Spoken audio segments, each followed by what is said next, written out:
जहां एक तरफ पूरे देश में दहशत है, लेकिन हरियाणा कांग्रेस अपना नया ही राग अलाप रही है। 2 दिन पहले दिल्ली के रेड फोर्ट के पास कार में हुए धमाके के बाद दिल्ली समेत हरियाणा और उत्तर प्रदेश के कई जगहों पर अलर्ट है। लेकिन कांग्रेस वोट चोरी को लेकर यात्रा कर रही है, जिसकी शुरुआत आज से हो चुकी है। नमस्कार, आप देख रहे हैं इंडियन न्यूज हरियाणा और इन खबर हरियाणा। मेरा नाम है आरती अग्रावत। दोस्तों, कांग्रेस की यात्रा शुरू हुई है वोट चोरी को लेकर। मेरे साथ ज्योति हैं, ज्योति से जानते हैं। ज्योति, कांग्रेस एक अपना नए अलग ही राग अलाप रही है। एक तरफ जहां एक के बाद एक टेरर अटैक हो रहे हैं, हरियाणा में इतना जत्था मिल रहा है, हरियाणा एक तरह से सेफ मॉडल लग रहा है गजवाए हिंद का। लेकिन वहीं कांग्रेस वोट चोरी को लेकर यात्रा शुरू कर चुकी है 12 नवंबर से, और जो 11 दिसंबर तक चलने वाली है। क्या कहेंगे?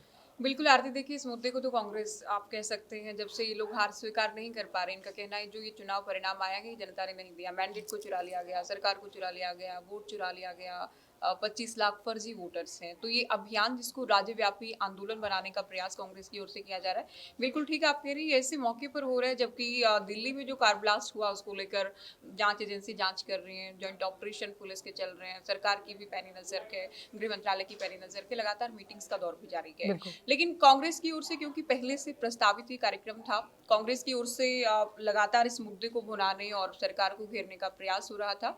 शुरुआत हो गई है करनाल से, करनाल के बाद सभी जिलों में जाएंगे और सभी जिलों को कवर करते हुए आप जानती हैं डीसी के माध्यम से राष्ट्रपति को ज्ञापन दिया जा रहा है। बार बार ये कहा जा रहा है, करनाल में तो आज ये कहा गया है कि लोकसभा चुनाव के वक्त ज्यादा वोट थे और विधानसभा चुनाव आते आते बहुत सारे वोट को काट दिया गया। तो लोकसभा चुनाव को लेकर भी सवाल उठाए जा रहे हैं, विधानसभा चुनाव के परिणाम को लेकर भी सवाल उठाए जा रहे हैं। ये भी कहा गया है कांग्रेस नेताओं की ओर से कि जो मुख्य चुनाव आयुक्त हैं वो बीजेपी के मुख्य पन्ना प्रमुख की तरह काम कर रहे थे, यानी बीजेपी के एजेंट के तौर पर, बीजेपी के कार्यकर्ता पन्ना प्रमुख के तौर पर काम कर रहे थे। तो चुनाव आयोग पर एक बार फिर नहीं, तो ये डुअल स्टैंडर्ड वाली बात नहीं हुई।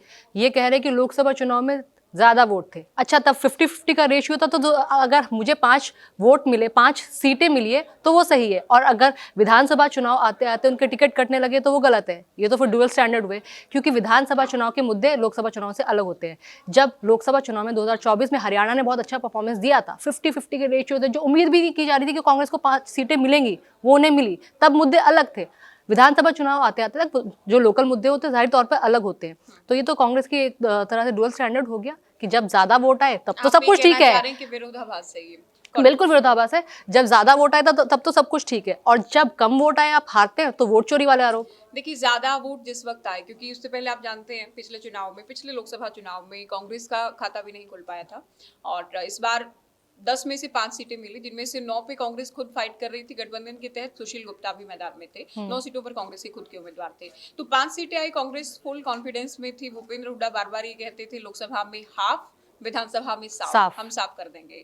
जो 2005 में हुआ था उससे ज्यादा सीटें हम जीतने वाले हैं, ये तमाम बातें कही गई। अच्छा, लोकसभा के साथ जोड़कर ये इसलिए भी कह रहे हैं, बहुत बार ये कहा गया कि वोट कटे लोकसभा चुनाव के बाद, विधानसभा चुनाव से पहले ये जो टाइम पीरियड था इसमें लाखों वोट काटे गए। कांग्रेस इस मुद्दे को उठा रही है, तो ये लोकसभा चुनाव के परिणाम को भी ऑथेंटिक नहीं मान रहे हैं कि जो या तो फर्जी वोट उस वक्त थे या फिर जेन्युइन वोट को अब काटा गया आगे, या फिर जो योजनाओं के लाभार्थी बना दिए गए चुनाव के वक्त, विधानसभा चुनाव के वक्त जो बना दिए गए, उनसे आपने उनको रिझाने का प्रयास किया आपने। इस तरह के सवाल भी उठाए जा रहे हैं। तो लोकसभा चुनाव के परिणाम को लेकर भी सवाल उठा रहे हैं, विधानसभा चुनाव के परिणाम को लेकर भी सवाल उठा रहे हैं, चुनाव आयोग को लेकर भी सवाल उठाए जा रहे हैं। हर 8वां वोट फर्जी है ये कहा जा रहा है। राव नरेंद्र सिंह कह रहे हैं बीजेपी भारतीय जनता पार्टी नहीं है, ये भारतीय ब्राजील पार्टी है। ब्राजील की मॉडल आती है, कभी सीमा, कभी स्वीटी, कभी सरस्वती बनकर 22 अलग अलग बूथ्स पर वोट डालकर चली जाती है। तो इस तरह के कटाक्ष भी किए जा रहे हैं। तो इसको एक बड़ा आंदोलन, बड़ा प्रदर्शन बनाने का प्रयास कांग्रेस की ब्राजील की मॉडल ने तो आगे साफ कर दिया, ये तो बकवासबाजी, मेरा नाम क्यों यूज किया जा रहा है। तो ब्राजील की मॉडल ने तो वो जवाब भी दिया, उसका जवाब कांग्रेस के पास कहाँ है। जब नायब सिंह सैनी कह रहे हैं कि कांग्रेस को अपना होमवर्क पूरा करके आना चाहिए, उनका होमवर्क अधूरा है, राहुल गांधी का होमवर्क अधूरा है, और ब्राजील की मॉडल खुद आरोप लगा रही है कि ये तो मैं हुई ही नहीं, तब कांग्रेस क्यों चुप हो जाती है। बहरहाल आज पहला दिन था, 12 नवंबर को पहला दिन था। आज किस तरह रहा जब करनाल से ये यात्रा शुरू हुई है, क्या कुछ देखने को मिला? देखिए कांग्रेस के जो स्थानीय नेता हैं, जिला पदाधिकारी हैं, वो थे। पार्टी के प्रदेश अध्यक्ष राव नरेंद्र सिंह पहुंचे, कांग्रेस के सांसद दीपेंद्र हुड्डा मौजूद थे। आने वाले 2 से 3 दिन में वीके हरिप्रसाद भी, वो कहीं व्यस्त होने के चलते वो आज नहीं आ पाए थे। कांग्रेस के हरियाणा मामलों के प्रभारी वो भी शामिल होंगे। जिला अध्यक्षों को जिम्मेदारी दी गई है, संयोजक बनाए गए हैं, जो जिला पदाधिकारी हैं उन्हें जिम्मेदारी दी गई है।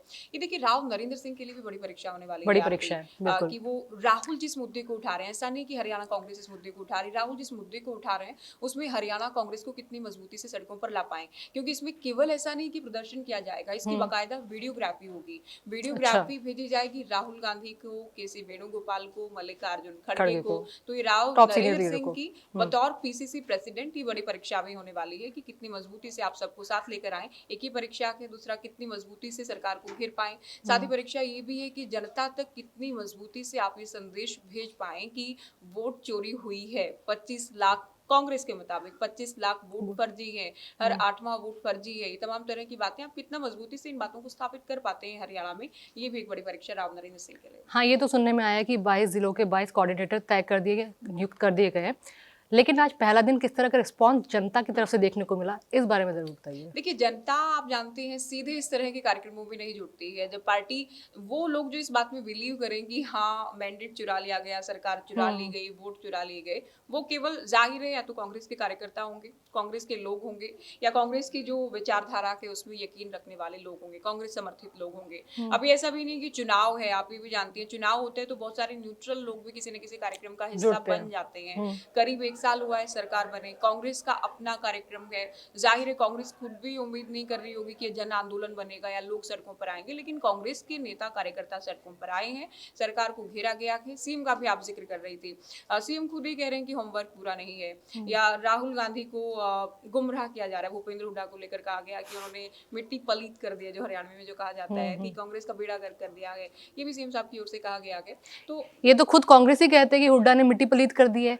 हर जगह कलहबाजी गुटबाजी के आरोप लगते रहते हैं। सैलजा गुट अपना अलग राग अलाप रहा होता है, सुरजेवाला गुट अपना अलग कर रहा होता है। बिल्कुल, देखिए ताल तो बैठती नहीं है, सुर अलग है हमेशा इनके। जी, देखिए गुटबाजी तो है ही, इसमें कोई इनकार नहीं कर सकता कि राव नरेंद्र सिंह, खुद हमने इंटरव्यू भी किया, वो भी कह रहे हैं कि मैं प्रयास करूंगा कि पूरा अनुशासन भी कायम हो, डिसिप्लिन मेंटेन करते हुए सभी को एक साथ लाया जाए। वो तो कांग्रेस पार्टी पिछले 11 साल से दावे करे संगठन को कायम करने के, लेकिन वो अभी तक नहीं हो पाया। वो राहुल गांधी के दखल दिए जाने के बाद, संगठन सृजन अभियान के बाद जिला अध्यक्ष बन पाए। आप समझ सकते ये हैं, तो चंडीगढ़ बहुत खुद आए थे राहुल, हमने खुद टास्क देखा है, कितने बार बैठक के बाद बैठकें हो रही थी, तब जाके बीके हरिप्रसाद, मल्लिकार्जुन खड़गे और राहुल गांधी को कई बार आना पड़ा। और तब भी बार बार कहा जाता था कि अभी जल्द ही संगठन की लिस्ट आ जाएगी, जिला अध्यक्षों की लिस्ट आ जाएगी, ऑलमोस्ट तैयार है, हाईकमान की मंजूरी मिलना बाकी है। ये तब हुआ जबकि जो लोकल लीडर्स हैं उनकी कोई दखल अंदाजी नहीं हुई। खुद राव नरेंद्र सिंह की ओर से भी कहा गया, और ये फैक्ट भी है, राहुल गांधी के दखल के बाद ही जिला अध्यक्ष बन पाए हैं। वो जिला अध्यक्ष इन कार्यक्रमों को कितनी मजबूती से लोगों दरअसल ये हुआ था कि हरियाणा सरकार की तरफ से इन्हें एक लेटर लिखा गया था 1 मई को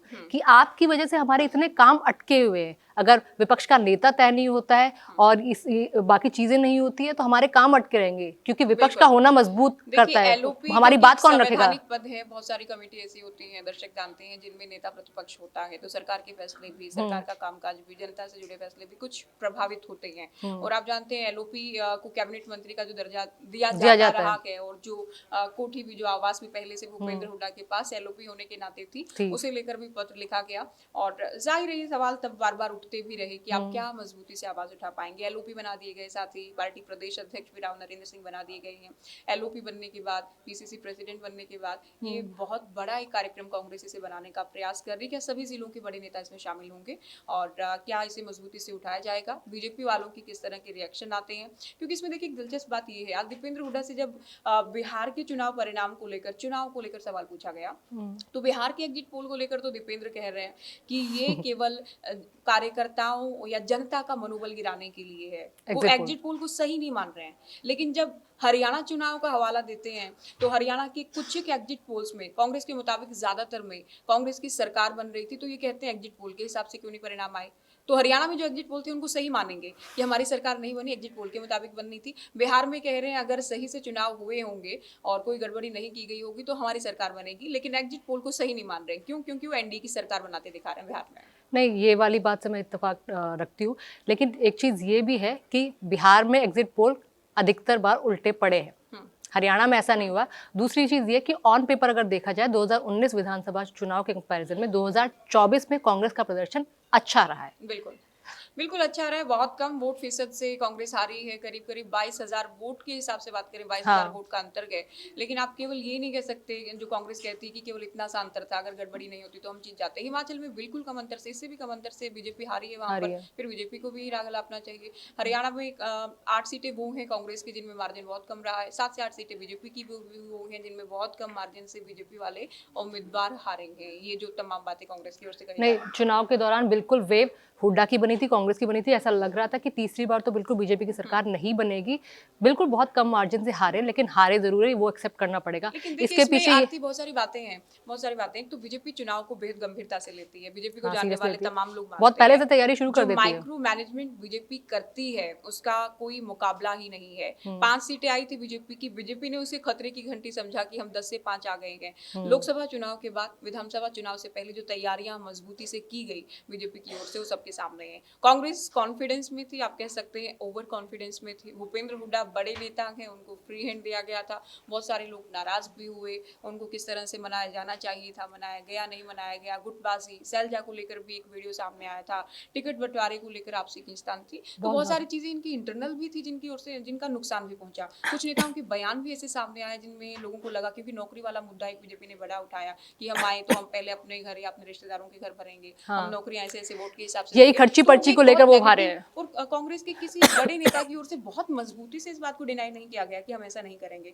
तो बहुत सारी चीजें थी जो नेगेटिव गई कांग्रेस की। हालांकि कांग्रेस अपनी बात कह रही, जनता सुन भी रही, जनता को डिसाइड करना है कि कांग्रेस जो आरोप लगा रही है उनमें कोई दम है या फिर नहीं। और ये चुनाव में ही हो पाता है कि जनता क्या समझ रही सामने आ पाए। कांग्रेस की लिस्ट विधानसभा चुनाव के दौरान बीरबल की खिचड़ी बन गई थी। बीजेपी की लिस्ट आ चुकी होती थी और कांग्रेस की लिस्ट 2 से 3 दिन बाद आती थी। तो कांग्रेस में डिले था क्योंकि विरोधाभास था, कलेबाजी थी, गुटबाजी थी, और उसके एक कारण दल लिस्ट में बदल तैयारी का नहीं भी थी। डर, टिकटों को लेकर भी सिटिंग एटिंग का फॉर्मूला भी अपनाया गया। भूपेंद्र हुड्डा को फ्री हैंड दिया गया। एक डर भी था कि बहुत बार ये होता है कि आप एक को टिकट देंगे, 4 लोग पार्टी छोड़कर चले जाएंगे, दल बदल भी होता है। तो सभी पार्टियों ने अपना होमवर्क किया था, कांग्रेस उसमें नाकाम रही। सत्ता परिवर्तन का जो सपना देख रहे थे, सरकार बनाने का जो सपना देख रहे थे, जो वेव कांग्रेस की नजर आ रही थी। अच्छा आरती, देखिए बहुत बड़ी बात ये भी है कि आपको 100-150 लोग एक जगह आप जाएंगे, आपको ये कहने वाले मिलेंगे कि हम सरकार बदलेंगे। आपको हो सकता है 1 से 2 लोग, मैं एक मिसाल के तौर पर कह रही हूँ, ये नंबर केवल एक मिसाल के तौर पर, एग्जाम्पल के लिए, आपको ये कहने वाला कोई नहीं मिलेगा कि हम इसी सरकार को वोट करेंगे। क्योंकि सरकार के कामकाज से खुश वोटर हमेशा साइलेंट वोटर मिलता है। जो सरकार महिलाएं के साइलेंट कामकाज, वोटर जो होती है। वोकल वोटर नहीं डिसाइड करता बहुत बार कि किसकी सरकार बनेगी, साइलेंट वोटर बहुत बड़ी भूमिका अदा करता है।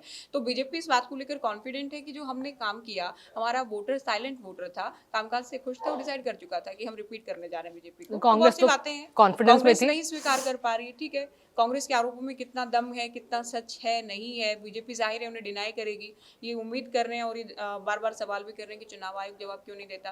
देखते आने वाले दिनों में चुनाव आयोग का भी क्या कोई और भी रिएक्शन आता है या फिर नहीं। मुझे लगता है कांग्रेस को इस यात्रा के बजाय जो शीतकालीन सत्र शुरू होने वाला है, उसमें कांग्रेस विपक्ष के तौर पर और जनता के क्या क्या मुद्दे उठा सकती थी, उस पर ज़्यादा ध्यान देने की जरूरत थी। दूसरा कि राव नरेंद्र सिंह के लिए ये परीक्षा है, क्योंकि प्रदेश अध्यक्ष बनने के बाद उन्हें पहला बड़ा टास्क दिया गया है। कितने लोगों को वो जोड़ पाते हैं, कितने कांग्रेसियों को जोड़ पाते हैं। जितनी कलहबाजी गुटबाजी कांग्रेस में दिखाई देती, सब लोग साथ मिलके एक प्लेटफॉर्म पर चल पाते कि नहीं चल पाते, ये बड़ा सवाल है। और जो 1 महीने के लिए यात्रा होने वाली है, क्या वाकई में जनता एक्सेप्ट कर पाएगी कि वोट चोरी हुई थी या नहीं, ये आप बताइएगा।